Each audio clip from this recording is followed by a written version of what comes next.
Viva Voz, com Vera Magalhães.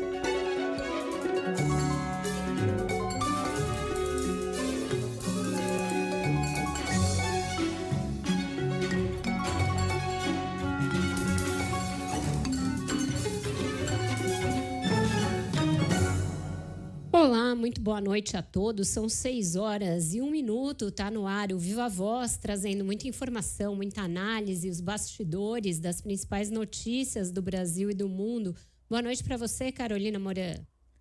Oi, Vera, boa noite para você, de novo para os ouvintes. Um dia com mais uma pesquisa, né? Saiu da Datafolha, a gente segue de olho também nos desdobramentos aí da relação do X com o Supremo Tribunal Federal. Exatamente, a gente vai acompanhar. A gente ontem tratou desse assunto aqui, ainda não tinha uma manifestação do ministro Alexandre de Moraes, mas desde então ele já agiu e a gente vai trazer todas essas informações. As eleições estão chegando, contagem regressiva para 6 de outubro e agora vai ser nessa base. A cada semana, pelo menos 2 rodadas de pesquisas dos institutos que mais têm pautado aí as análises, os debates, a Quest e o Datafolha. Hoje foi dia de Datafolha. Quem está aqui no estúdio comigo para analisar, trazer esses dados, começando por São Paulo, é a Marcela Lorenzeto. Oi, Marcela, boa noite para você. Oi, Vera, boa noite para você, boa noite novamente para Carol e para todos os ouvintes. Pois é, a gente tem dados novos divulgados nesta quinta-feira. Ricardo Nunes, do MDB, e Guilherme Boulos, do PSOL, continuam na liderança em São Paulo, com Nunes estabilizado e Boulos oscilando positivamente 1 ponto percentual nessa nova pesquisa Datafolha. O atual prefeito registrou os mesmos 27% do levantamento anterior, enquanto Boulos oscilou positivamente este ponto percentual, chegando a 26%. Os dois estão empatados tecnicamente na primeira colocação. Já Pablo Marçal, do PRTB, confirma o afastamento de Boulos, saindo do empate técnico e mantendo os 19% de intenções de voto que ele registrou neste levantamento anterior da semana passada. Já no segundo escalão, a estabilidade se manteve, com Tabata Amaral, do PSB, registrando 8%, empatada tecnicamente com José Luiz da Atena, do PSDB, que registra 6% das intenções de voto. Aí vem Marina Helena, do Novo, que permanece com 3%, e Bebeto Haddad, do Democracia Cristã, também com 1%. Os demais não pontuaram. A gente lembra, Vera, que este é o primeiro debate, ou melhor, é o primeiro Datafolha depois do debate da TV Cultura, que foi marcado pela cadeirada de Datena contra Pablo Marçal. Essa pesquisa foi contratada pelo jornal Folha de São Paulo, também pela TV Globo e registrada na Justiça Eleitoral sob o código SP 03842/2024. Lembrando também que a margem de erro é de 3 pontos para mais ou para menos. E nesta pesquisa específica foram ouvidos 1.204 eleitores entre os dias 17 e 19 de setembro. Marcela, a gente viu aí explodir a rejeição do Pablo Marçal. Isso vem crescendo desde que ele se tornou mais conhecido, desde que passou aí aos debates no modo mais agressivo e a ser combatido também pelos adversários. Como que está agora esse índice da rejeição e também o segundo turno? Porque eu acho que as duas coisas estão bem relacionadas, né? Vamos começar pela rejeição, então. Nessa pesquisa Datafolha, o Pablo Marçal continua liderando esse índice de rejeição no eleitorado paulista, subindo para 47%. Antes ele tinha 44% neste levantamento anterior, feito há uma semana. Guilherme Boulos está em segundo lugar na rejeição, registra 38%, subiu 1 ponto percentual.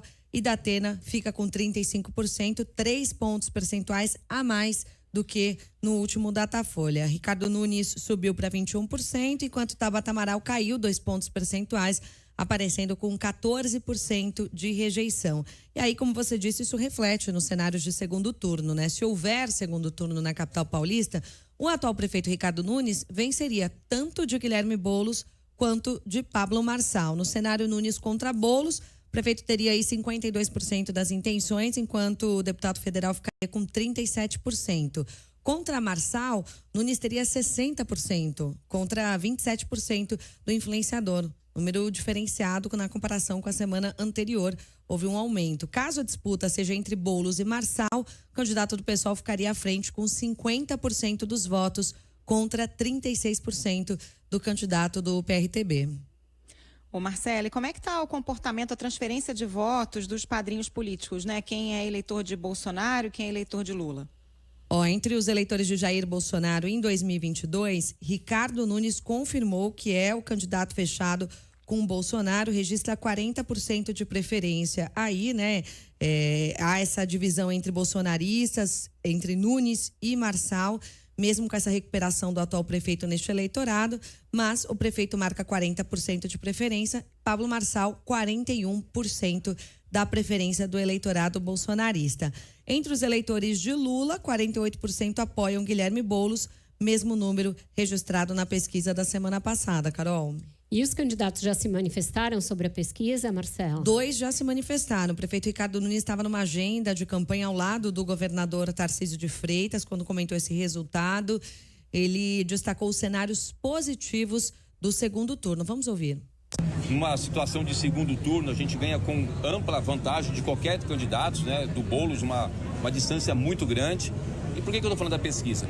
Eu acho que os debates estão demonstrando que as pessoas não querem as agressões, as lacrações, e sim ponderação, equilíbrio e propostas. Eu tenho demonstrado para as pessoas que é de suma importância você governar uma cidade de 12 milhões de habitantes, uma cidade que é maior do que muitos países, é preciso ter equilíbrio. Guilherme Boulos enviou uma nota afirmando que os resultados mostram a tendência de crescimento da candidatura quanto mais perto nós estamos do primeiro turno do pleito. Pablo Marçal, Tabata Amaral e José Luiz da Atena ainda não se manifestaram a respeito das pesquisas, viu, Vera e Carol? Cenário de estabilidade, né, Carol, né, Marcela? E eu acho que esse fator da rejeição foi o único que teve uma leve variação, tanto da Atena quanto Marçal subiram um pouquinho depois do episódio da cadeirada, mas parece se consolidar pelo Datafolha, mais do que na Quest, esse cenário de 2 candidatos descolados na liderança. Eu acho que um fator que pode influenciar o voto de agora em diante é o grande número de debates que a gente tem aqui em São Paulo, né, Marcela? São mais 4 ou 5 até o primeiro turno, né? Sim, são mais. Amanhã tem um debate do SBT. Já na segunda-feira tem um outro debate previsto. Acredito que são 5 debates. Depois tem um da Folha de São Paulo, que é um formato inédito que eles querem fazer só com os 3 primeiros colocados. Exato. Com potencial, portanto, de um pau homérico. E depois tem o da Record e aí o da Globo. Então é muito debate. Até os candidatos que estão na frente começam a ficar em dúvida se vale a pena ir a tanto debate dando palco para o Marçal, daqui até a eleição, ele que está fora do horário eleitoral. Se isso é bom ou ruim, no começo foi bom para ele se expor, mas agora parece contribuir de alguma maneira para essa rejeição. Então, eu acho que esse é um fator aí que pode definir os rumos da eleição daqui até o dia 6 de outubro, né? E o Pablo Marçal, ele usa justamente essa agressividade para chamar a atenção nos debates, justamente porque a equipe dele alega não ter tempo de TV e rádio. E esse foi um fator muito importante para Ricardo Nunes alcançar a liderança que a gente tem visto nos últimos levantamentos. Inclusive, este é o 3º levantamento do Datafolha, vindo depois do início, né, da campanha no rádio e na TV. Então, a equipe de Pablo Marçal aposta muito nessa questão da agressividade, de chamar a atenção nos debates. Agora, 5 debates, a gente viu que depois desse episódio da cadeirada houve uma oscilação na popularidade, né, no índice de rejeição. Talvez não seja a melhor estratégia que a equipe vai adotar, viu, Vera? E em relação aos... mal também esse episódio Carol. da cadeirada, né, gente? Pois é. Exato. Em relação aos padrinhos, a gente vê que o Boulos paulatinamente vai crescendo no eleitorado lulista. Mas me chama a atenção um dado de que entre quem votou no presidente em 2022, 18% escolhem o Ricardo Nunes. Então, naquele sinal que a gente já sabia, que o Lula, no segundo turno de 2022, conseguiu caminhar ao centro mais do que a candidatura do Boulos consegue, né? Em relação ao Bolsonaro, ainda muito dividido, mas com o Marçal ainda com uma ligeira vantagem numérica. Diga, Carol. Não, acho que eu ia só arrematar, acho que o Pablo Marçal vai meio que pro tudo ou nada nessa reta final aí, né? Porque a Datafolha confirma os números que a Quest já tinha trazido, ele se distanciando, né, daquele primeiro pelotão, e me parece que a equipe dele sabe que explorou muito mal o episódio da cadeirada, se saiu muito mal, né? Saiu fragilizado, virou chacota. Então, acho que essa reta final aí, certamente ele vai tentar causar ainda mais nesses últimos debates, né? O risco é aumentar uma rejeição que já é praticamente proibitiva, né? É uma rejeição que dificulta e é o segundo turno. e no caso de um segundo turno é praticamente impeditiva de eleição. Marcela, a gente tem os dados do Datafolha em outras capitais também? Temos sim. Vamos começar pelo Rio de Janeiro. O prefeito do Rio, candidato à reeleição pelo PSD, Eduardo Paes, mantém a liderança nesta corrida eleitoral com 59% das intenções de voto, de acordo com essa pesquisa Datafolha divulgada hoje. Na sequência, aparece Alexandre Ramagem, do PL, que subiu de 11% para 17%. Em terceiro lugar está Tarcísio Mota, do PSOL, com 7%, uma queda de 1 ponto percentual na comparação com o último Datafolha, saindo, portanto, deste empate técnico com Ramagem. Marcelo Queiroz, do PP, aparece com 2% das intenções. Aí temos Rodrigo Amorim, do União Brasil, Juliette Pantoja, da Unidade Popular, Carol Esponza, do Novo e Ciro Garcia, do PSTU, com 1% cada nas intenções de voto. Henrique Simonardi, do PCO, não pontuou. Foram ouvidos 1.106 eleitores cariocas entre terça e quarta-feira, e o registro na Justiça Eleitoral dessa pesquisa é o RJ 01318/2024. Bem parecida com a Quest, com a única diferença de que não tem oscilação negativa do Eduardo Paes, né, Carol? E me chama a atenção também a questão da rejeição, viu, Vera? Porque o Ramagem vai ficando mais conhecido, vai subindo, mas a rejeição a ele também deu um salto. São 37% dos entrevistados que dizem que não votariam no Ramagem de jeito nenhum. É uma alta de 8 pontos em relação à última pesquisa, enquanto o Eduardo Paes tem uma rejeição muito baixa. A rejeição do Paes é de 17%, só era 14%, subiu, oscilou ali para cima para 17%.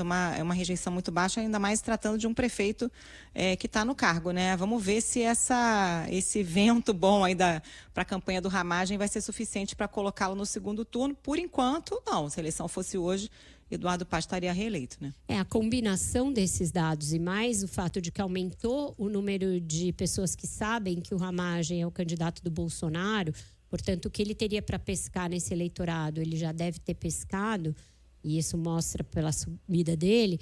É difícil ele tirar votos diretamente do Eduardo Paes, que é profundamente conhecido do eleitor da cidade.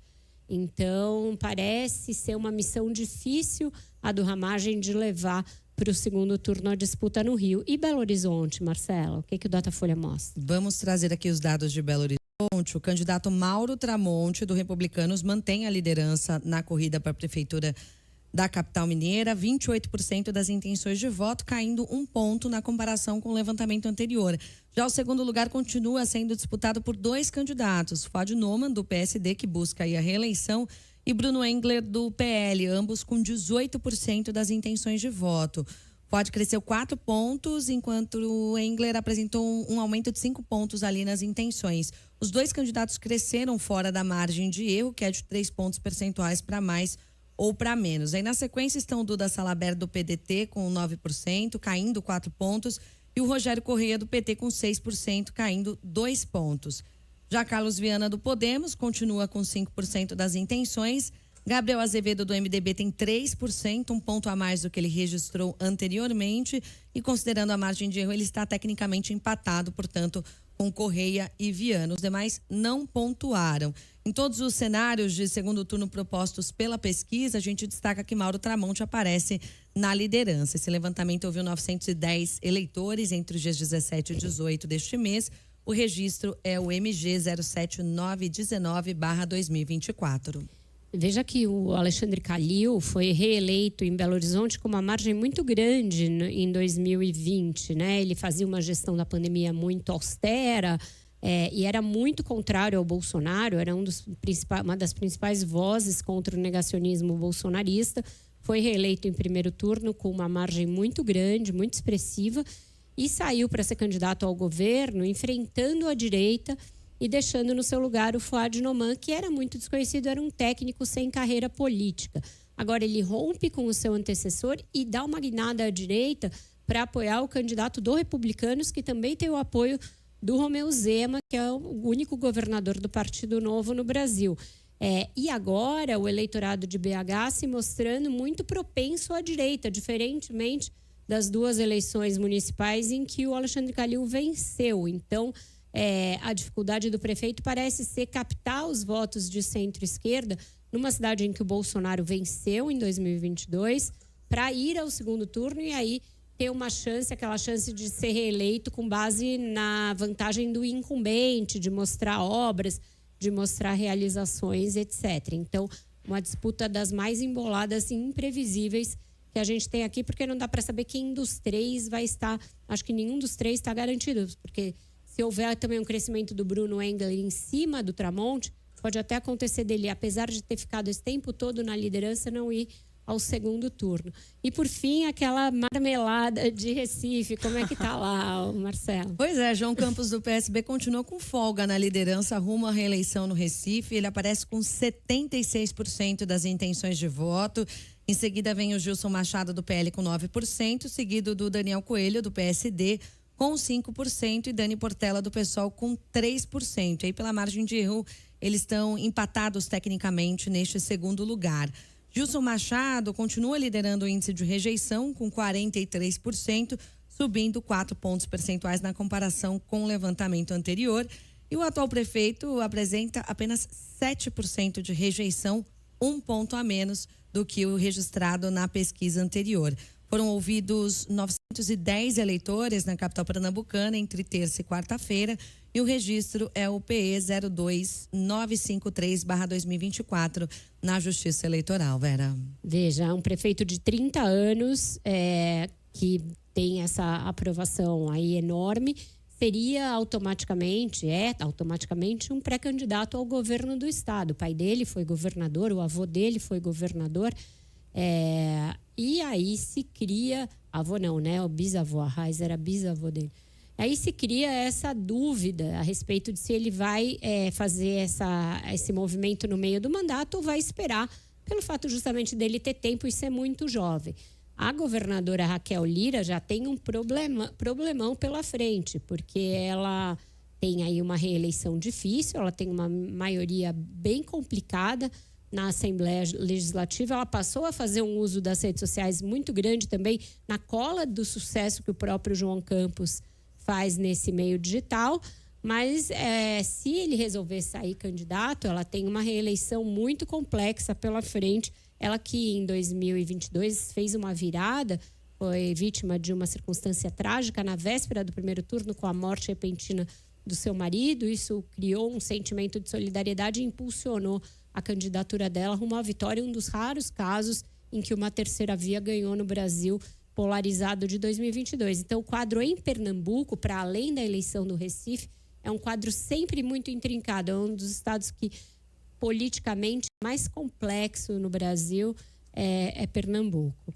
Obrigada, Marcela, por destrinchar a pesquisa para a gente. E agora, Carol, a gente vai chamar a Gabriela Rangel, que vai fazer um resumo da sabatina que a gente fez hoje com a candidata Tabata Amaral aqui em São Paulo. Foi a terceira do ciclo Sabatinas da CBN, do Valor e do Globo, que continua na semana que vem. Oi, Gabriela, o que você destacou da conversa como mais importante? Olá, Vera. Boa noite para os ouvintes. Vera, Tabata Amaral, candidata do PSB, atualmente ocupa a 5ª posição nas pesquisas de intenção de voto para a Prefeitura de São Paulo. E logo no início da sabatina, ela já rebateu a ideia de que seria muito jovem para o cargo.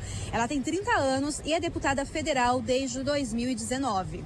Eu sou uma mulher jovem, de 30 anos de idade. E isso eu não consigo mudar, gente. Posso ter essa cara de menina, mas tem uma coisa com a qual muitas mulheres se identificam, é que a gente muitas vezes tem a casca muito mais grossa do que qualquer marmanjo. Menina não aprova tanto projeto de lei igual eu aprovei, não. Sem ser base de governo, enfrentando tanto ódio, tanta ameaça. Não aprova pé de meia. Uma poupança, R$200 por mês, R$1.000 por ano, que está mudando a vida de tanto jovem. Não enfrenta o preconceito e coloca absorvente nas escolas. A candidata ainda criticou o nível dos adversários nos debates e na campanha. Agora, todos os meus adversários, um por um, também estão apostando na baixaria. E não é só a cadeirada do Datena, é o bate-boca, é o xingamento, são os apelidos, a mentira da Marina Helena. Tá todo mundo apostando que o povo quer circo. Tá todo mundo apostando que o povo quer baixaria. Eu não vou fazer essa aposta. Eu tô aqui com o melhor time, com muita vontade. As pessoas, elas podem dar risada da cadeirada e da baixaria, mas elas têm problemas muito sérios para serem resolvidos. Tabata diz nas últimas entrevistas que tem convicção da sua ida ao segundo turno, apesar das pesquisas não indicarem isso nesse momento. No entanto, pressionada a se posicionar sobre possíveis apoios, ela se comprometeu a ficar isenta. As pessoas sabem que eu não fujo e que o voto eu vou digitar. Mas integrar governo, fazer campanha, pedir voto por qualquer desses adversários eu não faço, não. Tabata também falou sobre propostas para diversas áreas, então destacar aqui, Vera, da saúde, ela falou em garantir marcação de exames no SUS em até 30 dias e caso isso não seja possível, a prefeitura irá contratar a vaga no sistema privado. E na educação, a candidata propôs o foco total na alfabetização dos alunos da rede municipal, com estratégia de reforço e baseada em avaliações bimestrais. A entrevista completa está no site da CBN e também no YouTube. Vera. Muito obrigada pelas suas informações, Gabriela. E a gente vai direto a Brasília para encerrar esse bloco eleitoral, porque hoje a gente teve aí um acordo, né, a assinatura de um acordo entre o TSE e a Polícia Rodoviária Federal relativo a uma coisa que deu problema na eleição de 2022. Quem tem as informações para a gente é a Ana Carolina Tomé. Boa noite, Ana. Boa noite, Vera, e os ouvintes também. Olha, o Tribunal Superior Eleitoral e o Ministério da Justiça assinaram esse acordo para regulamentar a atuação da Polícia Rodoviária Federal nos dias de votação das eleições municipais marcadas agora para outubro.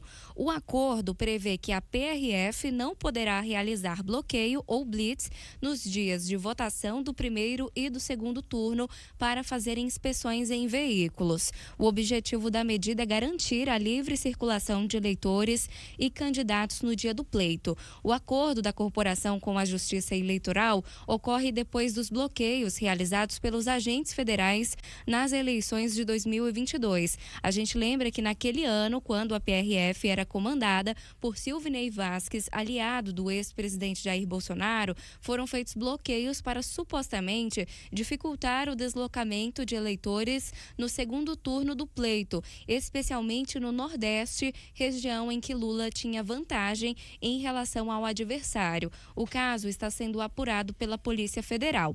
Agora, com a assinatura do acordo, o entendimento é de que infrações administrativas de trânsito não podem servir como justificativa para impedir o trânsito de eleitores no dia da votação.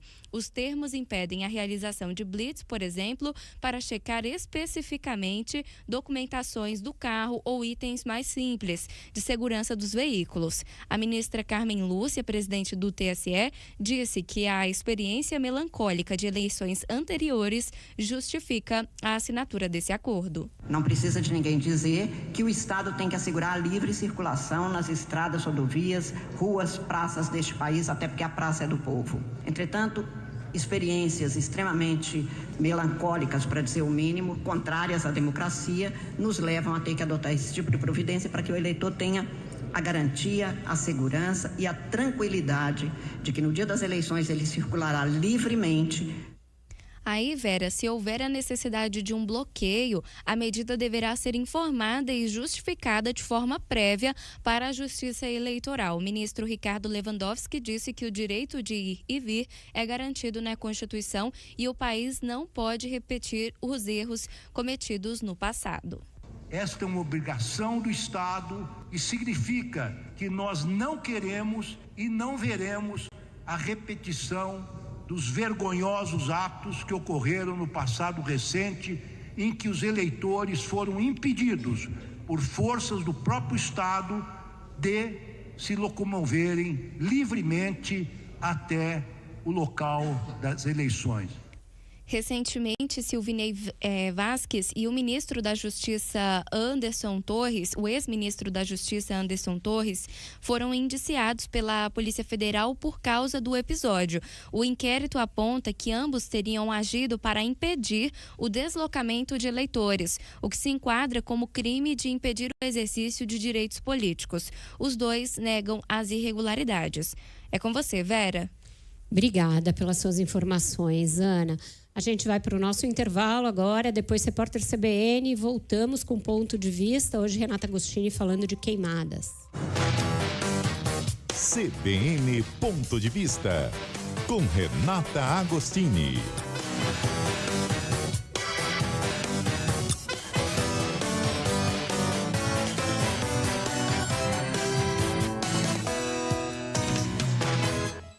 Muito boa noite para você, Renata Agostini. Boa noite, Vera. Boa noite, Carol. Boa noite aos ouvintes. Oi, Renata. Renata, o governo deu uma acelerada aí nessa semana na discussão e no anúncio de medidas para fazer frente às queimadas, aos incêndios criminosos que castigam aí boa parte do território nacional. Eu pergunto, vai ter dinheiro para isso? E como é que a equipe econômica está olhando para mais essa exceção à meta fiscal? Pois é, assim, vai ter dinheiro porque o governo já garantiu isso no STF, né, com a decisão do ministro Flávio Dino. Esse dinheiro que foi anunciado agora, R$500 bilhão, ele será suficiente? Esses são outros 500, né? Os próprios governadores que estiveram reunidos hoje com parte do Ministério de Lula, inclusive o ministro da Casa Civil, Rui Costa, já deram ali declarações de que o dinheiro está chegando tarde. Porque se tudo der certo, né? E aqui tem um porém, porque estamos em novos tempos de mudanças climáticas, mas em algumas semanas começa a chover e não vai dar para fazer muita coisa com esse dinheiro que está chegando só agora. Agora, do ponto de vista, juntando aí, né, esse movimento do governo de colocar grana mesmo, não só para reforçar os seus ministérios que estão nessa dianteira, mas também para sinalizar com algum socorro específico aos estados. Como é que fica isso do ponto de vista da equipe econômica, do ponto de vista do fiscal? A solução que foi encontrada foi essa dos créditos extraordinários. O que é isso, gente? Existe essa previsão na Constituição de que, diante de algumas circunstâncias, por exemplo, guerra, por exemplo, calamidade, o governo pode obter uma autorização do Congresso Nacional para gastar mais do que está previsto, do que está autorizado no orçamento, do que está ali, do que ele se comprometeu. Isso foi usado em alguns momentos. Mais recentemente, isso foi usado no caso do Rio Grande do Sul, mas o exemplo maior dessa história, né, de uso de gasto, de dispêndio de dinheiro público fora das regras fiscais foi ali na pandemia com o tal do orçamento de guerra. É muito similar ao que está acontecendo agora, porque o ministro Dino garantiu, com a decisão que ele deu, que esse instrumento pode ser usado. Isso significa que, ainda que o Congresso não aprove essa medida provisória que foi assinada por Lula, o governo vai poder gastar esse dinheiro fora ali da sua contabilidade, esse não vai ser um problema. Equipe econômica, como está vendo isso? Aí tem duas perspectivas. A primeira, esse dinheiro tem que ser gasto, não dá para discutir, né, a necessidade de se combater as queimadas e o grau de absurdo que a coisa chegou aqui em Brasília, né, que está bem no cangote dos ministros, né, as queimadas estão levando, né, todo mundo a ver cenas realmente bastante dramáticas, a fumaça está muito intensa, então isso dá uma concretude muito grande à emergência ambiental. Então, o ministro e Fernando Haddad e seus secretários entendem que, olha, não dá para advogar contra, tem que fazer, a equipe econômica não vai ser um empecilho, mas não dá para ser um oba-oba. E o ministro Fernando Haddad tem tentado deixar bem claro que ele não é o problema, né, Renata? Ele deu uma declaração, se não me engano, anteontem, né? Falou, se chegar o pedido aqui, a gente libera em 24 horas. Não sei dizer o montante, não chegou ainda exatamente esse valor, mas não serei eu o problema, né? Exato, que está em consonância com essa primeira parte que eu coloquei, né? A avaliação que eles fazem internamente é que nem no Rio Grande do Sul, não tinha como advogar ali por um controle de contas públicas vendo aquelas imagens. Então, nesse caso, a gente está diante da mesma situação. Agora, qual é a mensagem quando ali nos bastidores eles falam, mas não pode, né, ter um descontrole, vai ter que olhar. Porque quando você faz uma edição de uma medida provisória e abre esse debate sobre crédito extraordinário, sempre há o risco dos nossos nobres parlamentares sacarem uma ideia para abrir ali um flanco e botar mais coisa dentro de crédito extraordinário. Então, o que eu recebi de indicação de gente da equipe econômica é que vai ter, a Fazenda vai fazer ali o papel dela de olhar, olha, precisa mesmo de todos esses recursos que todas as pastas ou todos os governadores estão pedindo, dá para fazer com um pouco menos,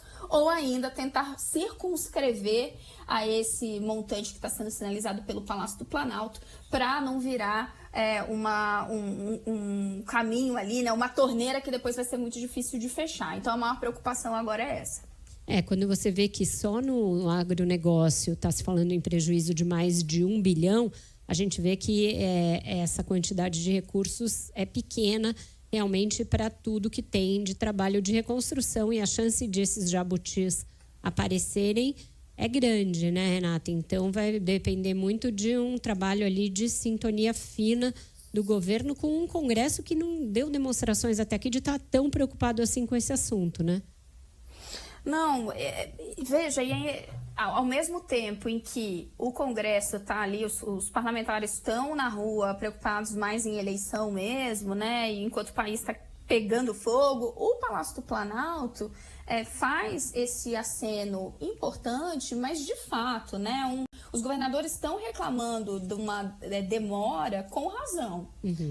Estamos, não só as pessoas nos grandes centros, mas os relatos que chegam já há algum tempo de uma estiagem precoce no Amazonas, as queimadas que estão pululando pelo país indicam que o governo poderia já ter entrado de sola nessa história antes, considerando que estamos falando de um governo que levou de pronto, né, para o mundo a bandeira ambiental, um resgate da responsabilidade ambiental em oposição ao que eles enxergavam com uma leniência, e havia mesmo, né, no governo Jair Bolsonaro.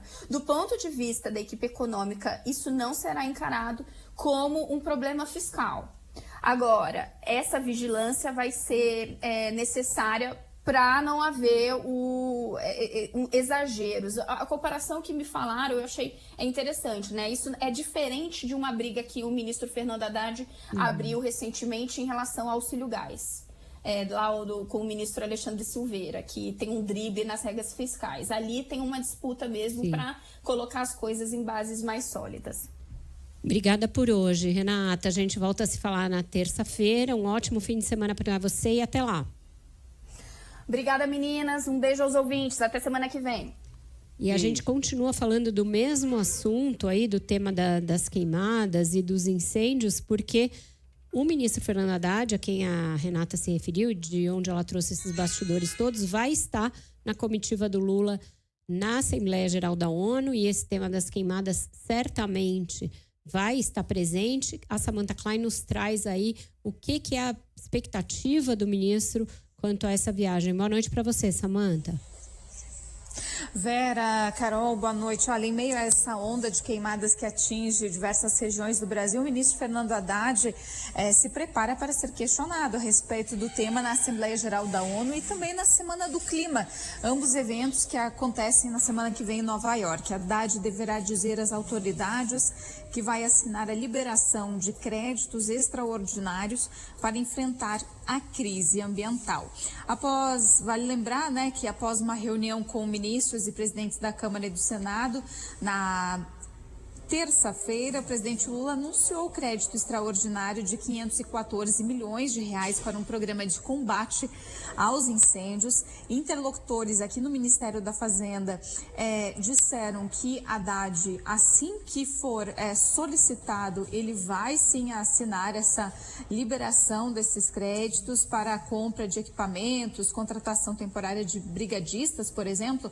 Inclusive, esse valor já tinha sido informado ao Supremo Tribunal Federal, pois nesta semana o ministro Flávio Dino autorizou a abertura de créditos sem o comprometimento do cumprimento do arcabouço fiscal e também da meta fiscal.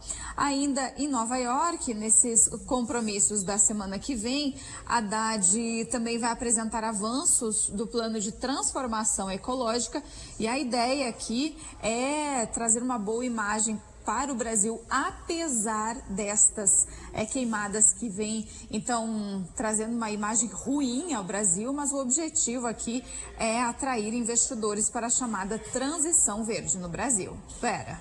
Obrigada, Samantha, pelas suas informações. Vai ter que fazer uma certa ginástica retórica lá, Carol Moran.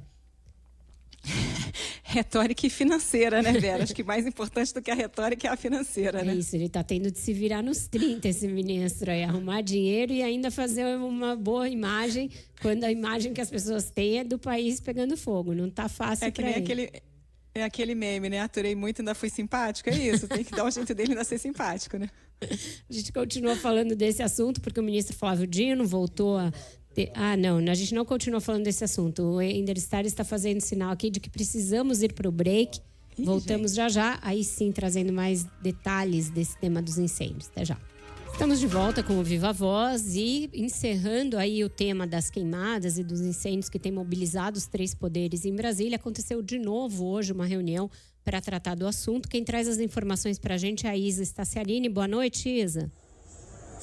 Oi, Vera, muito boa noite a você, a Carol e a todos os nossos ouvintes. Pois é, Vera, reunião é essa entre ministros do alto escalão do governo federal e 11 governadores de estados que acabou gerando bastante crítica, principalmente de governadores da oposição, que ao final da reunião falaram com a imprensa e acabaram fazendo algumas ponderações em relação à atuação do governo federal. Entre eles está o governador de Goiás, Ronaldo Caiado, do União Brasil. Ele fez falas bastante fortes. Disse, por exemplo, que o governo federal não estava preparado para enfrentar as grandes queimadas que atingem o país e afirmou, inclusive, que o executivo estaria procrastinando as ações de enfrentamento. Caiado ainda criticou o montante destinado só ao estado de Goiás. Por exemplo, foi destinado 13 milhões de reais para Goiás conseguir fazer esse enfrentamento aos incêndios. O governador do estado de Goiás, Ronaldo Caiado, afirmou, portanto, que o governo do presidente Lula não estava preparado para enfrentar o que aconteceu. Inclusive, criticou a ausência do presidente Lula de não participar dessa reunião, já que Lula está em viagem neste momento ao estado do Maranhão. Caiado saiu uma série de críticas ao governo federal. Vamos ouvi-lo. O governo federal não estava preparado para o que aconteceu. De repente foi procrastinando e agora vai chegar no final. Desde quando Brasília vai saber resolver um problema lá no Nordeste goiano, ou no Pará, ou no Tocantins, ou em qualquer lugar do Brasil? Precisamos parar com essa bobagem. Brasília não sabe governar o país. Isso é uma ineficiência completa. Agora, achar que de Brasília vai poder decidir o que é que vai fazer em cada estado, meu amigo, isso aí, nós estamos cansados. Não deu conta de resolver Rio Grande do Sul, não vai dar conta de resolver o problema das queimadas. Outro governador que fez críticas também ao governo federal foi o do Mato Grosso, Mauro Mendes, que é do União Brasil. Ele não chegou a fazer falas como as do governador de Goiás, mas afirmou, por exemplo, que essas ações e esses planos que estão sendo elaborados aqui pelo Palácio do Planalto só vão ter efeitos concretos e objetivos a partir do ano que vem. Inclusive, ele chamou a atenção que as chuvas vão começar a atingir alguns estados já nas próximas semanas, por exemplo, em até 15 dias, o que vai ser mais difícil fazer as contratações para enfrentar as queimadas. Os seus efeitos concretos e mais objetivos vão acontecer para o ano de 2025, porque todo mundo que conhece a administração pública sabe que se liberar hoje um recurso na conta de qualquer estado, dificilmente você consegue comprar veículos, comprar equipamento, alugar aeronaves, para que em 15 dias tudo isso esteja funcionando. Mas para 25, eu tenho certeza que essa reunião poderá produzir bons resultados se nós tivermos efetividade na união dos esforços de governo federal, governo estadual e governos municipais. Nós questionamos essas críticas feitas por alguns governadores ao ministro Rui Costa, Vera, e ele disse que não houve nenhum mal-estar, muito pelo contrário, houve um agradecimento da maioria. Na verdade, ele falou dos governadores, de todos os governadores que foram unânimes, agradecendo o apoio do governo federal e também elogiando as medidas que foram anunciadas. Inclusive, Rui Costa afirmou que há 3 meses o governo federal tem feito reunião com os estados e que, por isso, esses governadores que fizeram essas críticas não compareceram nesses encontros anteriores e, por isso, eles podem estar estranhando. Inclusive, o ministro da Casa Civil, Rui Costa, afirmou achar estranho porque nenhum dos governadores fez essas críticas dentro da reunião. E sobre a ausência do presidente Lula comentada pelo governador Ronaldo Caiado, Rui Costa afirmou que ligou diretamente ontem para Caiado, explicando que o presidente poderia estar em Brasília na sexta-feira para fazer essa reunião com os representantes dos estados, mas que o próprio governador de Goiás disse que não poderia participar porque só estaria em Brasília hoje em razão daquela audiência no Supremo Tribunal Federal conduzida pelo ministro relator Flávio Dino. Vera. Obrigada, Isa, pelas suas informações. E a gente não pode encerrar o Viva Voz sem falar das novas medidas anunciadas pelo ministro Alexandre de Moraes em relação ao X e a Starlink. A guerra está ali a pleno vapor. Quem volta com a gente para dar essas informações é a Samantha Klein. Boa noite, Samantha. Olha, boa noite e mais uma vez, e já está correndo o prazo de 24 horas que o ministro Alexandre de Moraes deu para que o X comprove que tem uma representação legal aqui no país. A empresa tinha afirmado que o escritório Pinheiro Neto voltaria a ocupar essa função. No entanto, o ministro destacou numa decisão do início da tarde que não há nenhuma prova da regularidade dessa representação. Essa empresa teria sido recontratada nesta semana.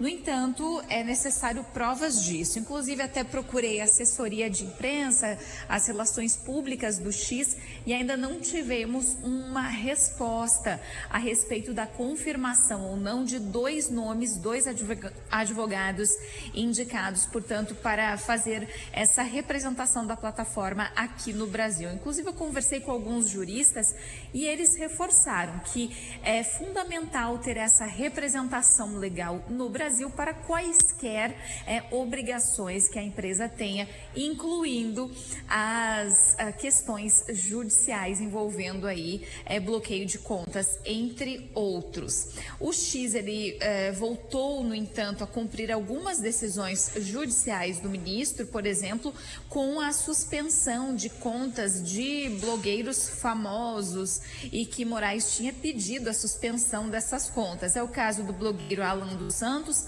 e também do youtuber Monark, que tiveram as suas contas no X suspensas. No entanto, ontem tivemos aquela manobra utilizada pelo X, que foi a troca do IP utilizado no Brasil, o que fez com que a plataforma voltasse a funcionar por algumas horas. Inclusive, até hoje, algumas pessoas ainda estavam conseguindo acessar o X. Isso porque as companhias estavam com dificuldades de fazer o bloqueio em razão da mudança do IP, que é uma identidade da empresa, né, de internet no funcionamento aqui. Portanto, Moraes aplicou uma multa de 5 milhões de reais e a responsabilidade é solidária entre o X e a Starlink, ou seja, a Starlink, que é também do bilionário Elon Musk, responde de forma subsidiária pelo pagamento em caso do X não cumprir a decisão judicial. Vera. Obrigada, então, Samantha, pelas informações. É isso, Carol. A gente segue nessa novela, repercussão internacional enorme dessa situação, das multas reiteradas, do que isso significa em termos de impacto financeiro para as empresas do Elon Musk. Se pode ter, inclusive, um potencial aí de levar a alguma falência ou algo do gênero do X. Mas o Alexandre de Moraes dá sinais de que não vai recuar tão fácil assim com burlas e outro tipo de expediente. Quem parece que está recuando é o X, né? Uma postura já bem diferente. Exatamente. Temos música, Vera? Temos. Hoje tem Rock in Rio. Vocês que escolheram. Eu até gosto, mas achei o horário do show bizarro. Começa meia-noite numa quinta-feira. Então não assistirei. Então vou aproveitar para ouvir o Ed Sheeran só agora, porque meia-noite, nessa semana pesada que a gente está vivendo, já estarei dormindo. Solta lá. Eu idem. Best place to find the lovers at the bar is where I go. Me and my friends at the table doing shots, tripping fast and then we talk slow. Come over and start up a conversation with just me, and trust me, I'll give it a chance. Now take my hand, stop it, and the man on the jukebox, and then we start to dance. And now I'm singing like, girl, you know I want your Valeu, Vera. Obrigada. Boa noite pra você. Até amanhã. Pra você também. Quem for ao show, bom show. Até amanhã.